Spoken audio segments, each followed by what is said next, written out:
গভীর যখন রাত হয় রব ডাকে। কার কি লাগবে আমারে বল, আমারে বল, আমারে বল, আমি তোর সে চাওয়া পূরণ করতে রাজি বান্দা। রাতের গভীরে সারা পৃথিবী যখন নিস্তব্ধ হয়ে যায়, রব্বুল আলামিন আপন শান অনুযায়ী ডাকতে থাকে, রিজিক কার লাগবে বল, আমি রাজ্জাক, আমি তোর রিজিকের দরজা খুলে দিতে রাজি আছি। সুবহানাল্লাহ। কে আছিস পাপী যার পাপ আসমান সম হয়ে গিয়েছে, লা তাকনাতু মির রাহমাতিল্লাহ বলে ডাকতে থাকে বান্দা। একবার দিল থেকে তওবা কর, চোখের পানি একবার ছেড়ে দে, মন থেকে একবার বল, ও রহমান তোমার কাছে ক্ষমা চাই, ও রহিম তোমার দরবারে আশ্রয় চাই। বান্দারে তওবা করবি একবার, কবুল হলে সারা জীবনের গুনাহ মাফ করে দিতে রাজি আছি, মাফ করে দিতে রাজি আছি। ও অসুস্থ বান্দা কারা আছস, একবার আমার কাছে একবার দয়া চা, আমি তোর রূহকে শেফার মধ্যে পরিবর্তন করে দিব। সুবহানাল্লাহ।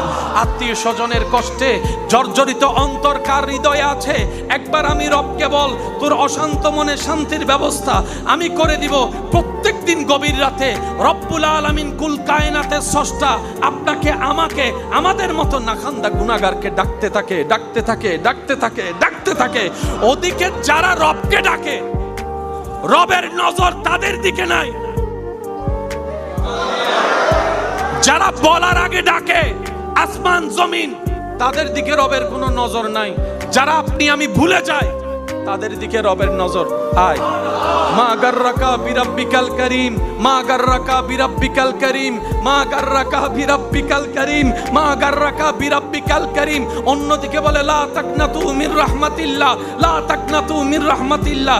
গুনাহগার যখন নিজের পাপের বোঝা কাঁধে নিয়ে লজ্জায় মাথা নিচু করে আড়াল হয়ে যাচ্ছে, রব বলে বান্দা তুই কোথায় যাস? বান্দা বলে আল্লাহ এমন গুনাহ করেছি নিজের আত্মীয় সামনে দাঁড়াতে লজ্জা পাই, তোমার সামনে কোন মুখ নিয়ে দাঁড়াবো, তোমার সামনে কোন মুখ নিয়ে দাঁড়াবো? আমার চুলে গুনাহ, আমার চোখে গুনাহ, আমার হাতে গুনাহ, আমার পায়ে গুনাহ, আমার কানে গুনাহ, আমার সারা শরীরে গুনাহ, আমার সকাল কেটেছে গুনায়, আমার রাত কেটেছে গুনার সাগরে। আল্লাহ কোন মুখ নিয়ে যাব তোমার দরবারে? তোমার রহমত নিয়ে জীবন যাপন করেছি কিন্তু অবাধ্যতা করেছি তোমার। আল্লাহ হায়াত শেষ হয়েছে, আর বেশি দিন বাকি নাই। রব বলে যে তো কি হয়েছে? বান্দা তো তুই আমার, বান্দা তো তুই আমার।